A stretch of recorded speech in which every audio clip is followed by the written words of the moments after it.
le regard, il se forme beaucoup par les mots. Beaucoup. Stéphane, il va nous en parler après-midi. Mais regardez comment on parle d'une personne quand elle a un diagnostic.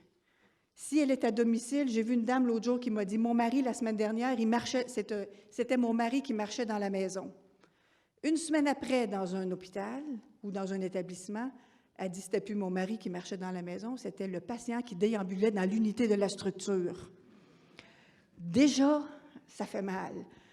C'est une réalité. Mais pourquoi, quand une personne qui a un diagnostic, qui est dans un établissement, se lève et marche, on est porté à mettre déambuler? Pourquoi?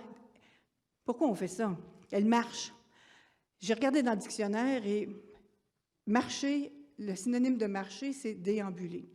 Mais déambuler, quand on regarde déambuler, marcher, ce n'est pas dans ces synonymes. C'est donc qu'il y a une nuance, il y a quelque chose. Mais si la personne, au Québec, on dit errance, c'est exactement le même principe. Puis ça, là, les mots, c'est le début de l'enfermement. J'ai un pouvoir avec le crayon que je tiens et de la façon que je décris les choses. Donc, si je dis que la personne déambule le midi, le soir, elle fait une déambulation nocturne, la nuit, c'est un trouble de déambulation nocturne. Si elle cherche quelqu'un, si elle cherche à des réponses, comme on disait tout à l'heure, qu'elle a le malheur d'ouvrir une porte de chambre, qu'est-ce qu'on fait quand on a besoin d'aller aux toilettes? On rouvre une porte. Que si on a faim, on ouvre ce qu'on trouve. Bien, si elle rouvre une porte de chambre, là, bien, elle devient trouble déambulation nocturne invasif.